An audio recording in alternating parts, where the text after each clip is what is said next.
I'm Jack Newton, CEO of Clio, and this is the Daily Matters podcast. On Daily Matters, we talk with legal professionals, industry leaders, and subject matter experts about the future of law. We explore where the legal industry is headed, how legal practice is changing, and what you can be doing to position yourself for success. This episode of Daily Matters is brought to you by the 2020 Clio Cloud Conference, the world's best legal conference, which is going completely virtual for the first time ever. Get your pass now at cliocloudconference.com. Today's guests are Kelly Hayes and Elizabeth Betsy Stotler, owners and managing partners at Stotler Hayes Group LLC, a distributed boutique law firm with a national presence and local resources. Kelly and Betsy, it's great to have you here. Thank you. Thank you. Kelly and Betsy, to start off, can you tell us a little bit about your firm and what makes it unique? Sure. We represent nursing homes, largely nursing homes, many healthcare providers, so largely nursing homes in the industry. And we don't represent families, POAs, guardians, anyone on the other side. You often, in the industry, you'll often see nursing home firms or firms that work with nursing homes representing both sides. And from day one, pretty early on, we knew that we weren't comfortable with that piece, that element.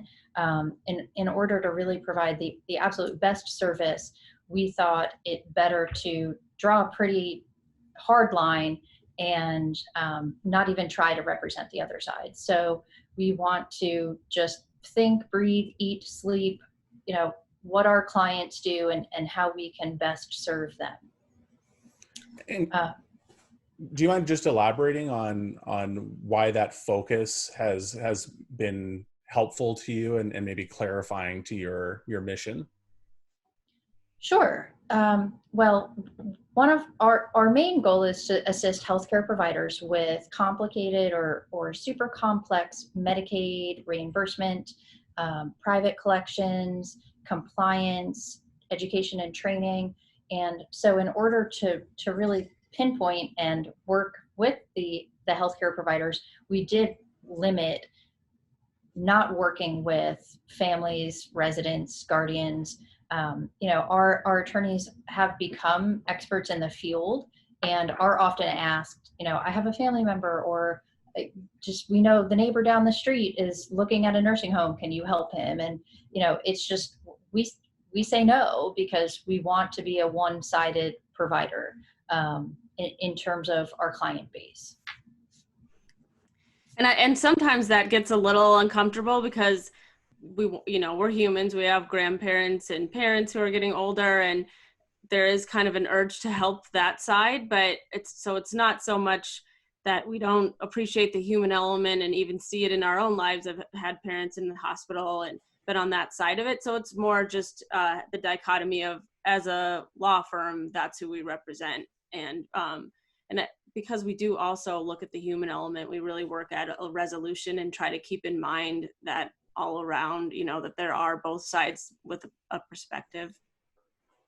And I think, Jack, to your question, the unique piece of the firm for me is it's that single-sided representation in the healthcare and specifically in the Medicaid world, but it's also from day one when Betsy and I met before the existence of the firm, it's always been cloud-based. It's always been virtual. It didn't start as 50 attorneys. It started as just the two of us, but over time with growth, it's that our mission and our goals as they started, which was really just providing excellent client service in an industry that we enjoyed, for clients that we respected, that has continued as we've grown, but we've done it on, in a virtual way with our attorneys working from home offices and now distributed throughout the country.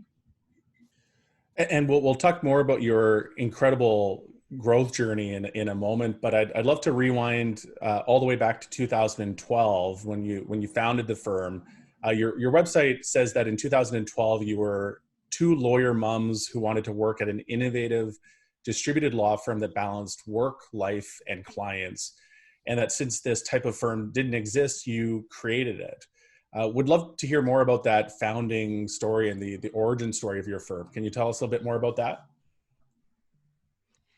Yeah, and it's kind of one of those, the path opened up as we walked along it. Maybe that's not that uncommon, but we each had a few legal jobs before this. So, and I had good and bad things at any of my prior jobs. So my first firm, very laid back, great environment, very autonomous, but very little mentorship. The next firm, a lot of mentorship, a little too much mentorship, not laid back. And then by the third firm, I had my first kid. So I was kind of like a 24/7 workaholic, had a kid, planned on still being that. And then realized that I didn't want to be that anymore, but that, there had to be a way to like love and accomplish both. So I just happened to be at a very traditional firm where you get the side eye if you come in at 9:05, there's a commute. I wasn't so into water cooler chat, not because I don't like to talk to people, but like, then I was like, gotta get stuff done. Like life is different now. And Kelly and I talked about the cases a lot because I was at a place where I was the only one practicing in this area. And so I was just kind of thinking like, how could I make it, what place out there possibly would be able to fit with what I want? Like no commute, practice in this area that I love, talk to my friend about the cases, and we get really excited about it because we both always have loved that practice area. And that's kind of where we decided there's not one. How many jobs are we going to, how many notches in the belt before this ultimately happens? And I was really afraid of taking this leap. People kept telling me, like I talked to other people who'd started a firm and they were always saying it's the best thing they ever did. But I lived in DC at the time. So I was like, but then if I'm homeless, if this doesn't work, that will kind of, it was very scary. So I guess, and this is the really corny thing I would say, is that I started feeling like the risk of never seeing my baby and being at a place where I just didn't really fit. And I didn't feel good being there because you can tell when you're not, I didn't want to be at meetings at 8 p.m. to talk about the next meeting at 8, so it was kind of like this leap, actually, this risk feels better than not. So. Right. You saw the downside risk of the status quo as being more significant than the risk associated with making the leap into the unknown with the new firm. Yes. Yeah. So can you tell me more about the moment that the two of you decided to take that leap and what those first steps looked like? I don't know. I don't know that I remember an actual moment. I mean, I think there were lots of little things. I mean, I don't know, Betsy, maybe you remember there was a straw that broke the camel's back, but it was a lot of little things that accumulated over time.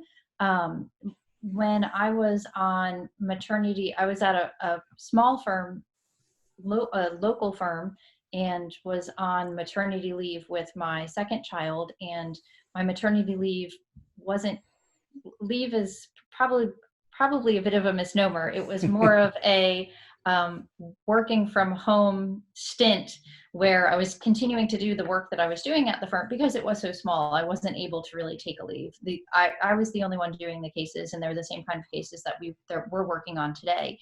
And I was doing this from home, and I think, once I left the safety maybe of this, brick and mortar, and brought that same work to me with an infant at home, that was sort of, I realized it could be done at home. And, we didn't have a business plan, so to speak. I mean, we sort of did things not the way that most people tell you to do them.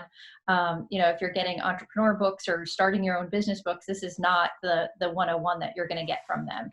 I mean, we didn't have a business plan. We didn't want to take out any loans because we, weren't sure what was going to happen, and neither one of us wanted to repay loans for a failed business. So we just liquidated all of our cumulative savings, and we started with what can the name be, and then just a lot of Googling and firm starting resources in terms of getting an EIN with the IRS and looking up small business insurances and malpractice, and little by little, and I think even when we were doing those things, we weren't entirely sure we were going to pull the trigger and put them to use. But eventually there were, we had everything we needed, and it was just the moment of, okay, let's do this. And what would you say the founding principles of the firm were? It sounds like being distributed, finding a better balance between the demands of work and life and everything else was something you were trying to strike. Can you tell us, as you went through that process of founding the firm and starting it, what you really kind of landed on as some of those foundational tenets for how you wanted to set up the firm and grow from there? What, do you want to talk, Betsy? You if you go, I'll go next. Okay. I was going to say, I don't think we never had this conversation of, what do we want the founding tenets to be? Again, we sort of did it maybe a little backwards. Betsy and I knew each other. We knew each other from prior jobs.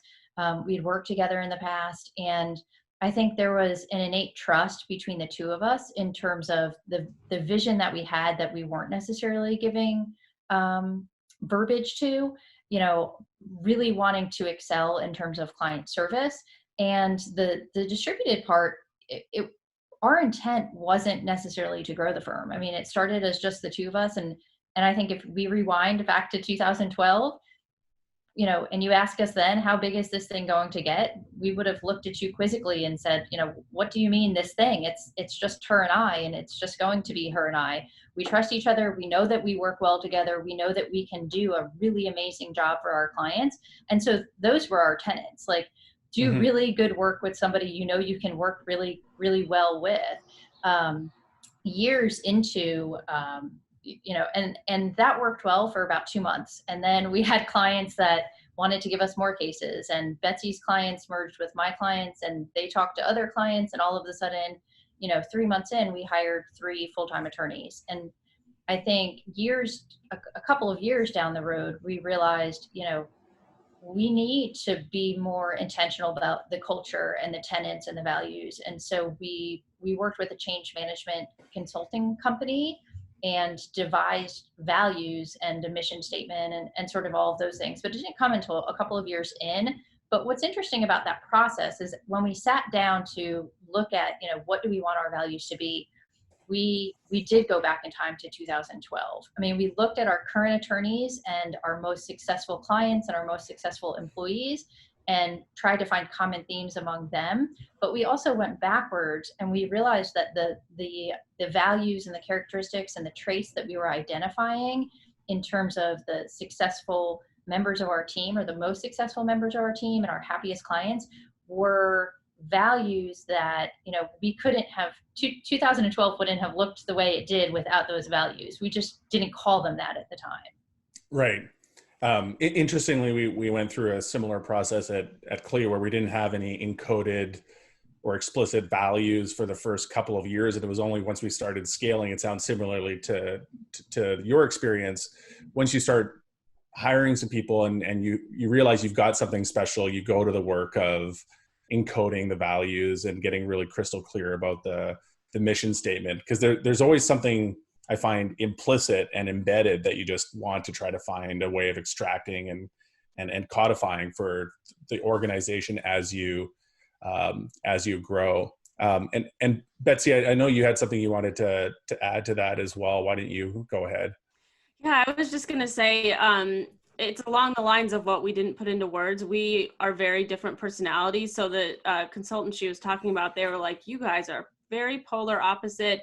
And we were kind of like cringing about that, but they said that makes us complement each other really well. And looking at the values, the things that I think made us work together really well are especially some of our similarities, that we both had just a very fierce, dogmatic way of resolving cases, and probably even in life, like resolving a customer service complaint, resolving a kid issue. We are very, resourceful and willing to get creative. And I've told some of these stories, so I won't go into them, but just times where Kelly handled an appeal hearing while she had a stomach bug once, and I was just completely like, whoa.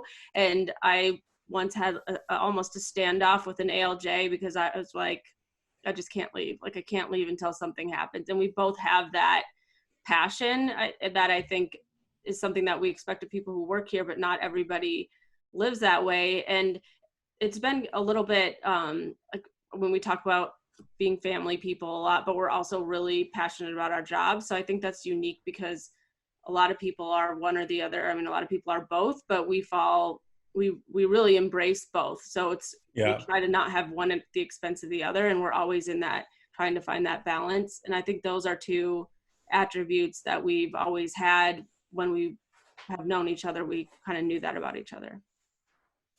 So I think I'd love to hear what advice you might have for new lawyers that are looking to, or not new lawyers necessarily, but lawyers that are looking to start their own firm. And maybe they're at an established firm. Maybe they've been working at a firm where they've got the support system and everything else, and they've been able to depend on that for a while. It sounds like I've talked to a lot of lawyers that are interested in making the plunge into a solo, or as you two did, maybe finding a partner and starting a smaller boutique firm.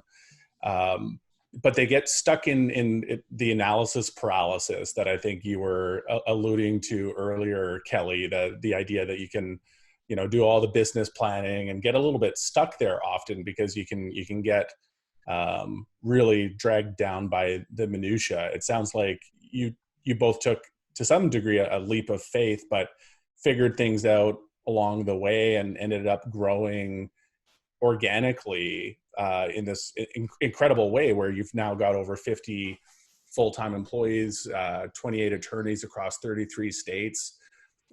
It's really pretty incredible. And I'd love to hear if you had to go back and give advice to your 2012 selves, or you had to maybe go back and give advice to somebody considering today making the leap to starting their own firm, what advice would you give?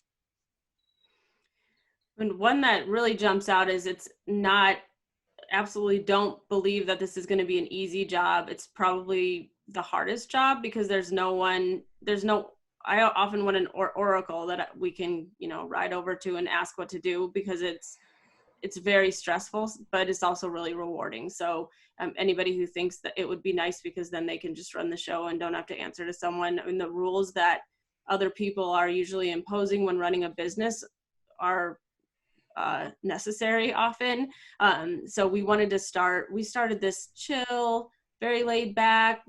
We don't need very many rules around here. And as it grew, we continuously had to reshape and say, well, that was true with 2 people, but now with 10 people, we need to have a few more rules. We need to change some of these policies or add some policies.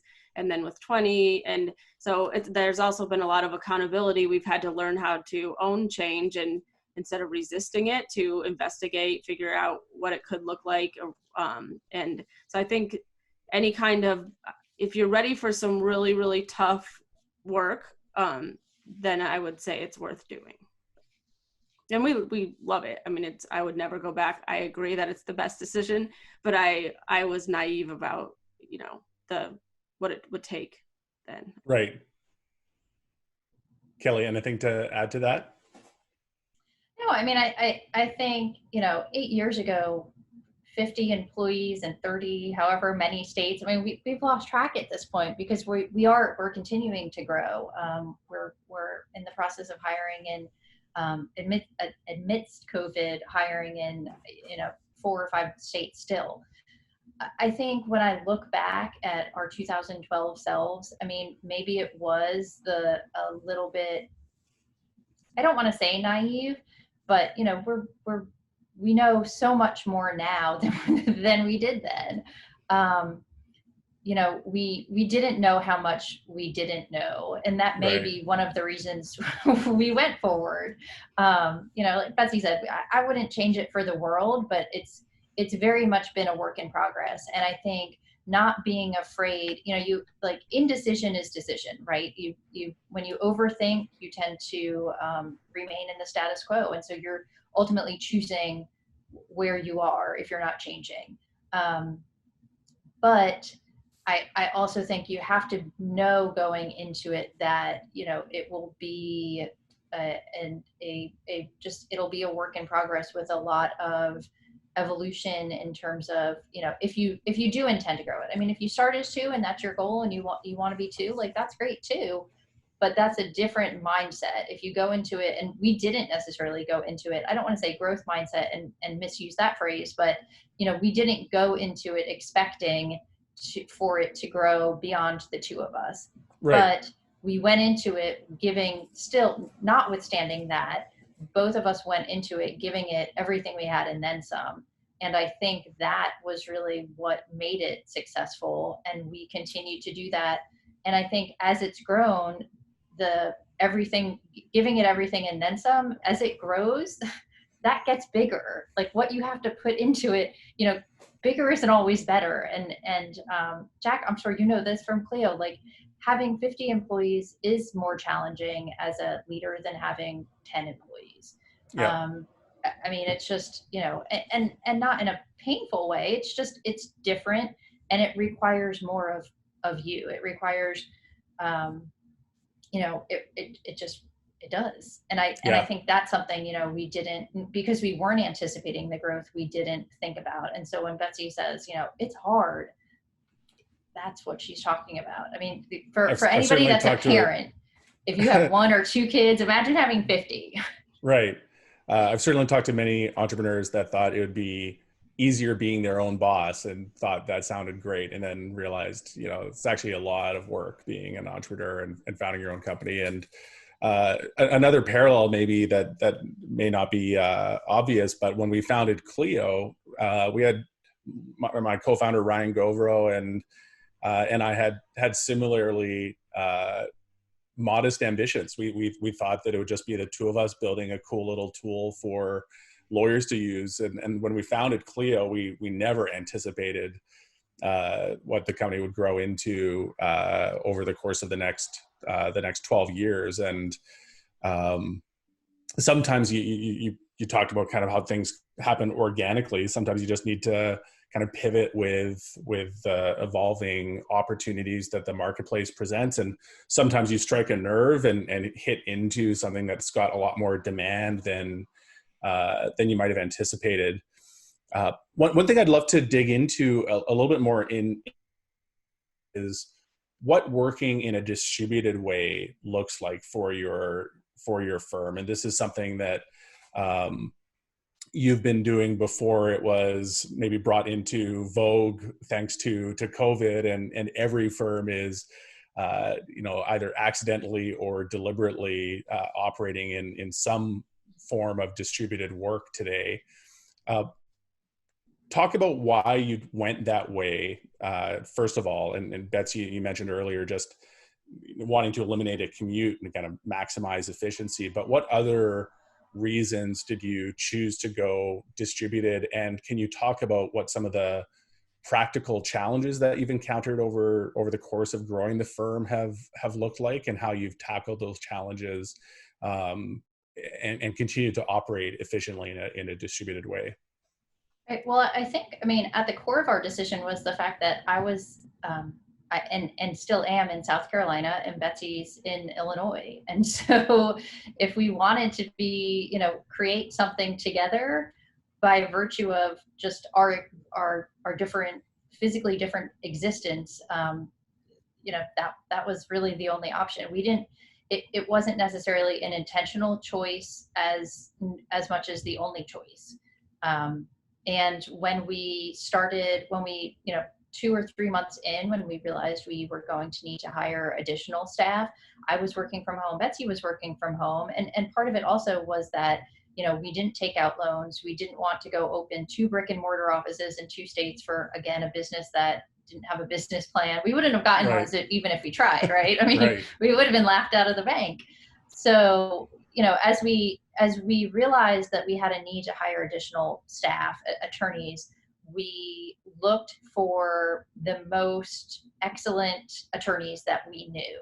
And we didn't care where they were, because it didn't matter that Betsy was in Illinois and I was in South Carolina. And so I think, our model is just highly skilled attorneys that will be able to work from home, because not everybody will. And that's one of the challenges that, would be an answer to your question.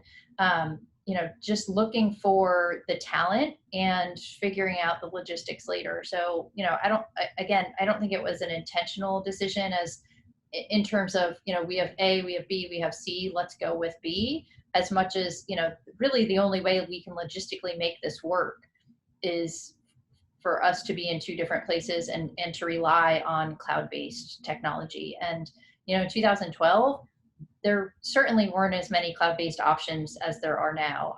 Clio Right. was one of two providers that we looked at.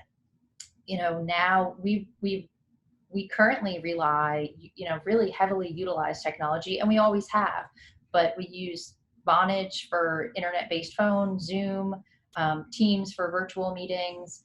Our attorneys have met virtually, like the five of us are now. Each of our attorneys meets with all of the other attorneys in the entire firm on a weekly basis by Zoom, to have some FaceTime, and we just talk about, strategies, regulations that are maybe coming down in different states, big wins, whatever. We have a quarterly happy hour, which, is probably fairly unique, but we ship alcohol to states where we can ship alcohol and ship goodies to other states. And we get the entire firm, all 50 plus of us, on Zoom for just a happy hour where we're not initially talking about work, but using a virtual platform to try to connect, because we do have people, so many people that are working from home.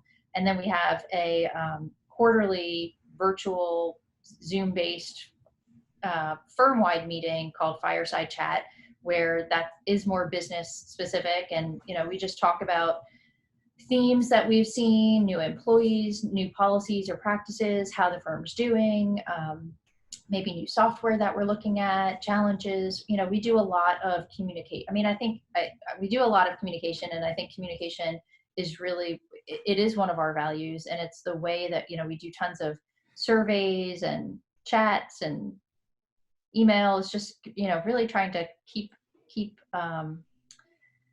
stay connected with employees despite the physical distance. And it really makes culture, I think culture is always important, but we have to craft it and work on it a lot to make sure people are feeling connected and that there's authentic relationships and there's not tone in email. There's always tone in email. So we're trying to work on more one-on-one calls, and we spend a lot of effort. We've been told that it comes from the top down. And so we really try to make sure that we're healthy with our leadership and we're both in agreement, and we're making sure that everybody feels included on the team and getting, somebody's getting connected somehow with someone. So we put a lot of effort into culture, just knowing that you can sense a bad culture no matter how you try to hide it. And we don't want to be that, we never want to be that place. So we work on that a lot. And the virtual nature makes it's easier if you're in the same building and you see each other all the time, you're connected, and it's kind of effortless. And you can tell who's like-minded and who kind of jives, but it's really dark and hard to know unless you're putting in those kind of measures. Right. And how have you found connecting one-on-one when you're looking to build these interpersonal connections in a distributed world? How do you foster that? You talked a little bit about having one-on-one meetings, trying to move communications maybe from emails to quick Zoom syncs, for example. Are there other ways that you've found to build culture and build interpersonal relationships in a distributed world? I think the Zoom happy hours, the one-on-one meetings are two great starting points. Are there any other tools that you found to be effective on that front? I think we've used Teams, as a chat device, but we encourage people, when you're going to just pop in there and team somebody with a chat, to use the video feature, so that you really have your one-on-one is in person, so to speak, by video camera. And then we found some other tools. Bonusly is a company that it's an online-based HR sort of reward system, where every single employee in the country, in the in the company gets a set number of bonusly points, and they are able to kind of just give little shout outs. They, say they get 200 points a month. You can give anywhere from 5 or 10, 15 points to anybody, and you can't keep them yourself. You only give them away. And if you don't give them away at the end of the month, they disappear. But everybody gets their allowance re-upped at the beginning of each month. And it's sort of a, I don't know how to describe it. It's just a program where all of our employees can use points and just kind of give shout outs to each other. Thank you for covering for me while I was out, or, amazing job at a hearing today. And their points are redeemable for, anything from Amazon gift cards and Starbucks gift cards to donations to their favorite charities, or they can just cash their received points out. So just really small things like that, I think, are ways that we try to keep people connected despite their physical distance. And we try to have in person and remember that value. So we have retreats every couple of years. And I think having our corporate office in Pawleys Island is a huge bonus in that way, because we get to, those of us who don't live near the beach all get together at the beach. We have something called Club SHG, where all of our employees have an allotment where they can go experience the corporate office a couple times a year. So, and they really take advantage of that. And actually they could go visit each other, but they must like going to Pawleys Island because that doesn't happen very often. And, but we encourage camaraderie and buddying up and try to foster just being authentic, which I think helps the one-on-ones to be real instead of awkward. And then we have a retreat every couple of years where everyone gets together. Maybe, I don't know if I said that already, but yeah. We also have a couple internal committees, a Stay Well committee and Stay Safe and Stay Good. And they're different committees, Stay Kind, sorry. They're different committees that employees volunteer to be on, and they do things like Stay Well, for example. Each month they do a different health or wellness related challenge. So either drinking water or getting outside or just learning a new, cooking or picking up knitting or, whatever the case may be. But the committee sends out a challenge each month. Whoever wants to participate can, and you track your participation points and win prizes at the end of each month. And I mean, one of our employees suggested a book club. We've done that. We do just about anything you can think of to try to keep people connected. Mm-hmm. We have a firm intranet, and we host photo contests from time to time. I don't know, just, I think really seeing each other, our training, our interview and our training used to be in person, but it has moved to a virtual platform because of COVID. But I think all of our HR is done by video. And so, mm-hmm. Employee evaluations, employee feedback, all of that is done by video. And I think there's an element to face-to-face, even when it's done by video, that really does provide, like Betsy said, the ability to read authenticity and body language and not mistake, tone and email and that sort of thing. I'm interested in hearing your approach to hiring and hiring a profile of person that is a good fit for a work from home or distributed work environment, because that's not everybody. And certainly some people that think they might be cut out for it are not cut out for it.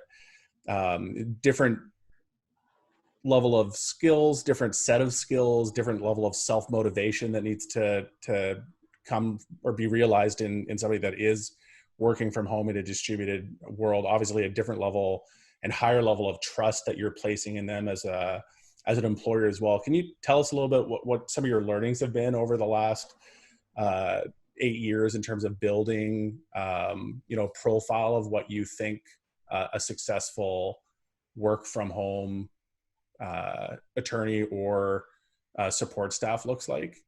Right. Well, you sort of answered the question, right? I mean, we've learned the hard way. A lot of people, nearly everybody may answer the question, do you want to work from home? Would you enjoy working from home? Would you prefer working from home, with a resounding yes?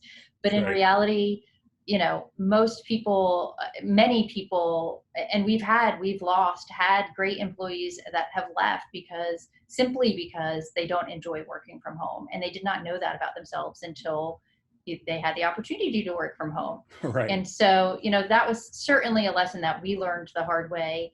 And I think one of the pieces that we've put into play fairly recently is utilizing human intelligence, which is not cognitive intelligence, but more an emotional intelligence. It's a profiler, to put it as bluntly as possible. Yep. But you talk about how you communicate. Yes. Mm-hmm. How you communicate. What do you value? What are your goals?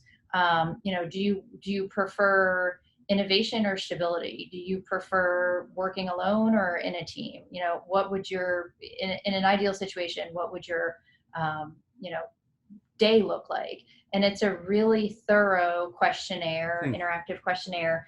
And the cool thing about it is it basically scores each individual, and we're using it now for applicants, but everybody in the entire firm has taken it, and we share our profiles with each other so that, I know what Betsy's communication style is. I know what Betsy's motivators are. And so when I have to have an easy conversation, maybe I don't need to look at that. But when we have to have a difficult conversation, that's something that I might want to review before hopping on Zoom and having a call, in terms of, how do I communicate in a way that she's going to respond to most effectively? And I think for prospective employees, we ask them to complete this questionnaire. Not everyone's even going to want to do that, which tells us a lot about a person.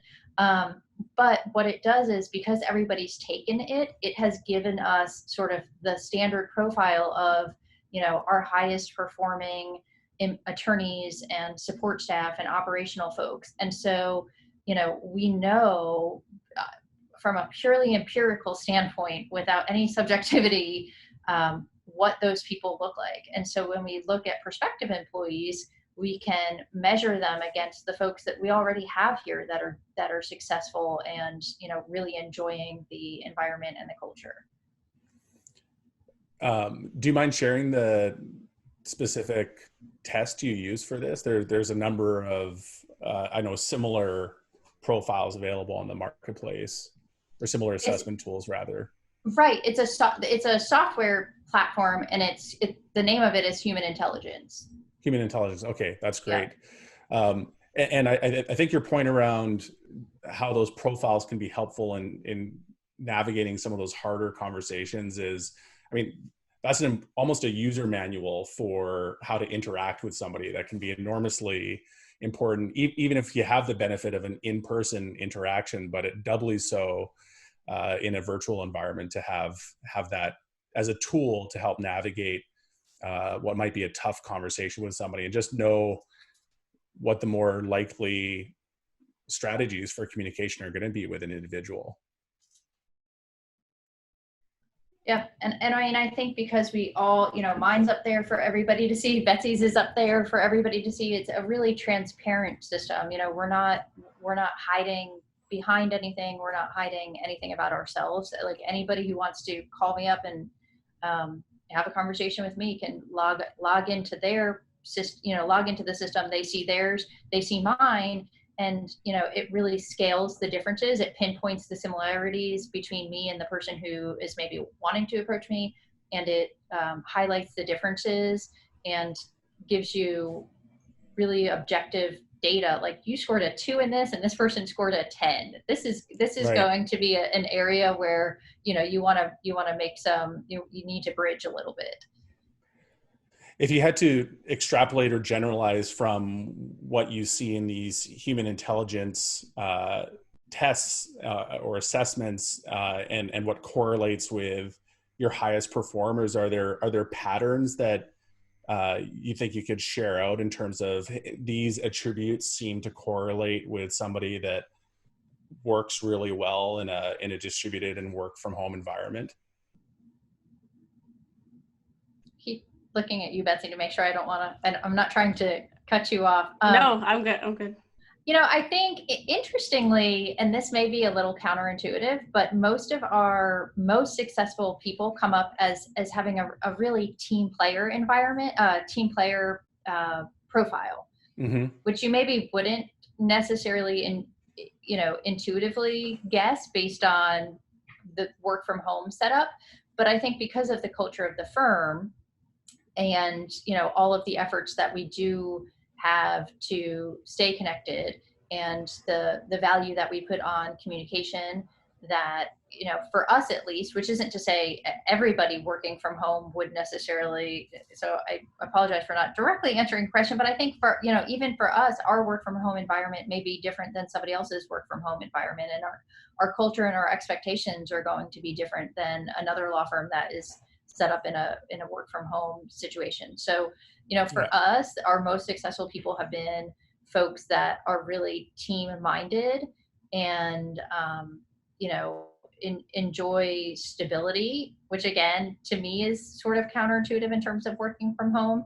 But, so I don't know if the firm has done a good job at sort of bridging the gap between what normally work from home looks like and what people are experiencing, or, just the culture of the firm is a little different than I don't even want to say more traditional work from home firm, but, a more traditional firm maybe.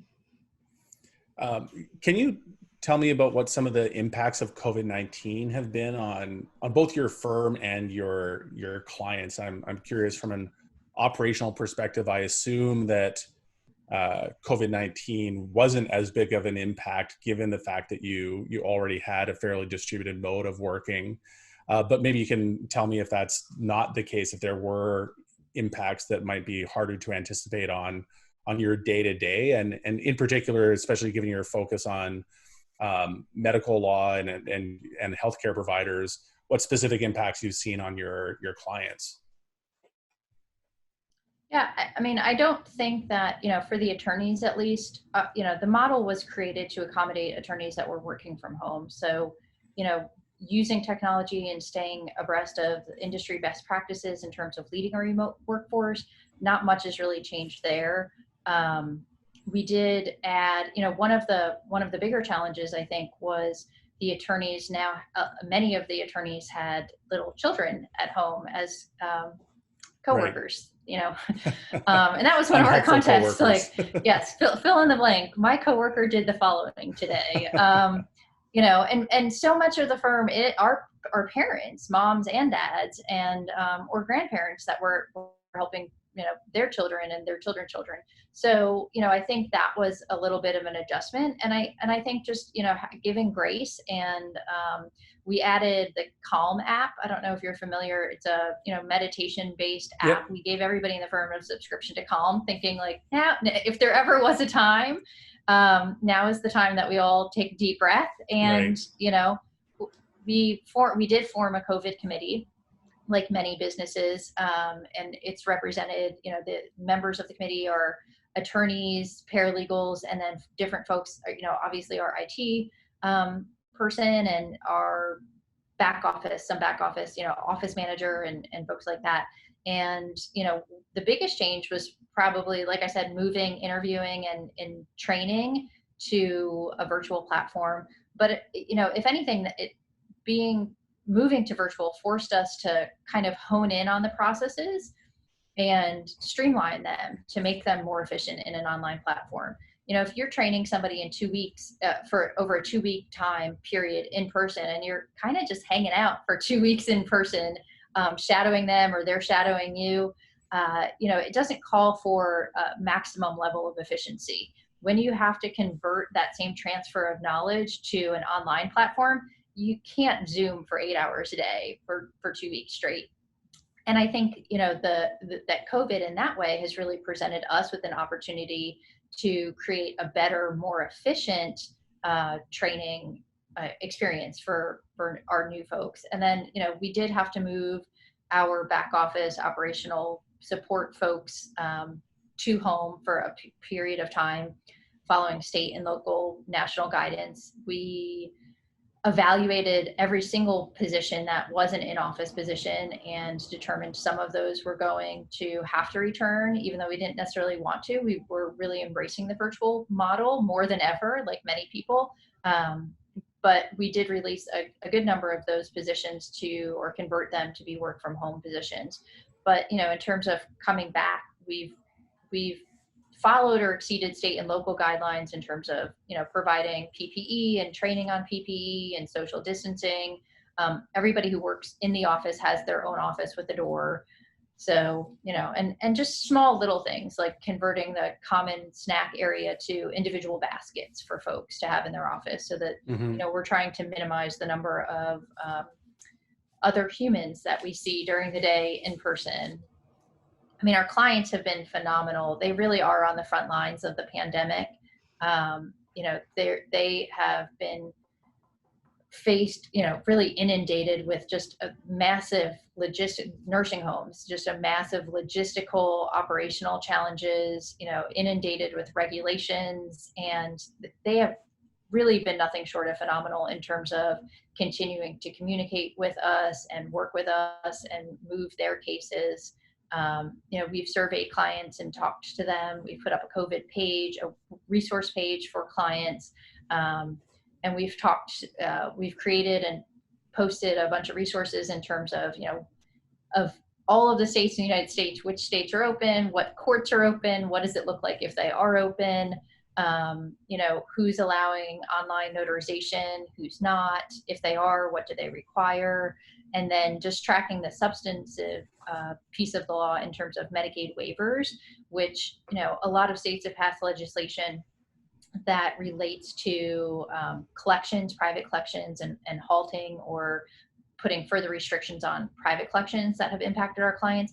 But a lot of states, many, many, many states have adopted Medicaid waivers that have made, increased flexibility for our clients and providers everywhere in terms of what they can do. It's kind of lessened up some of the restrictions and the compliance piece so that they can really focus on just trying to serve their clients and not be, tied down with a ton of compliance-based restrictions and paperwork right now.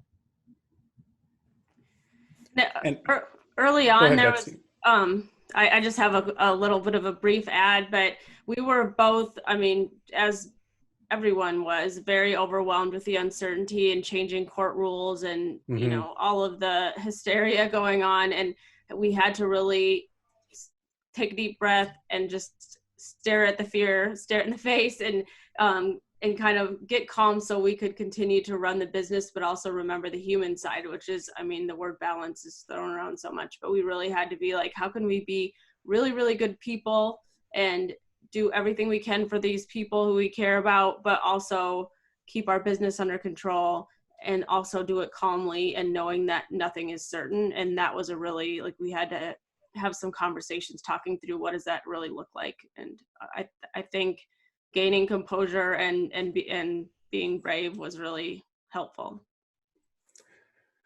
Maybe to wrap up, if each of you could share what your number one piece of advice for somebody looking to found a distributed law firm would be, if you had to distill our conversation into one takeaway, one piece of advice, what would that be? And maybe we'll start with you, Betsy. It's hard to boil it into one, but I think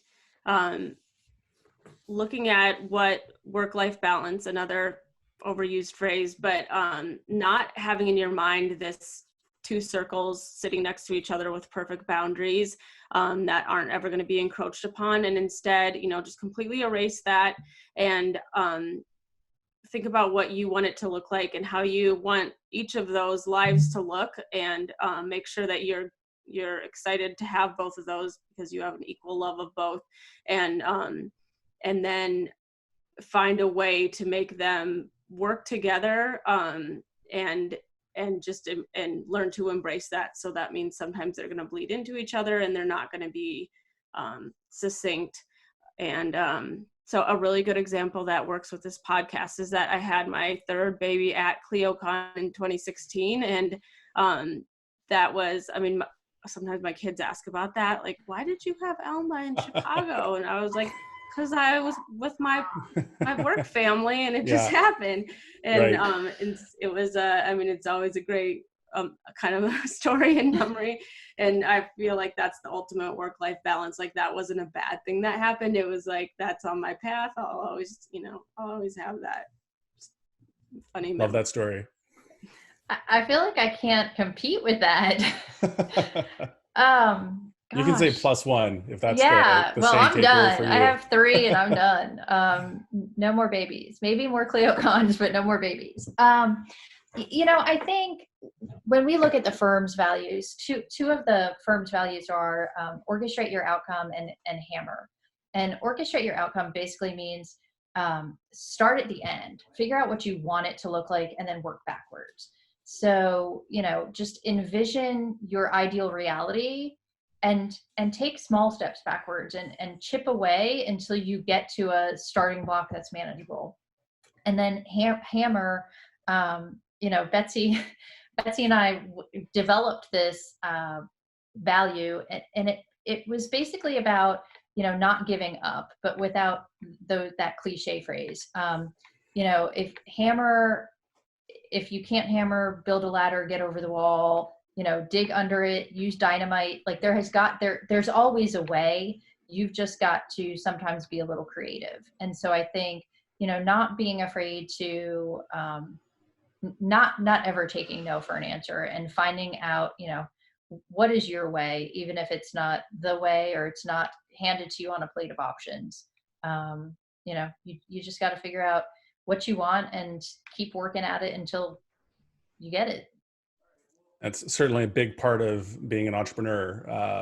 Well, Kelly and Betsy, thanks so much for joining me today. I really enjoyed our conversation, and congratulations on the huge success you've had over the years. It's well earned, and I hope it continues into the future. Thank you. Thank you. Thanks for joining us on Daily Matters, a podcast from Clio. Rate and review wherever you get your podcasts, and subscribe so that you never miss an episode. Daily Matters is produced by Andrew Booth, Sam Rosenthal, and Derek Boland, and hosted by yours truly, Jack Newton. Thanks also to Clio, the world's leading cloud-based legal technology provider, for supporting this podcast.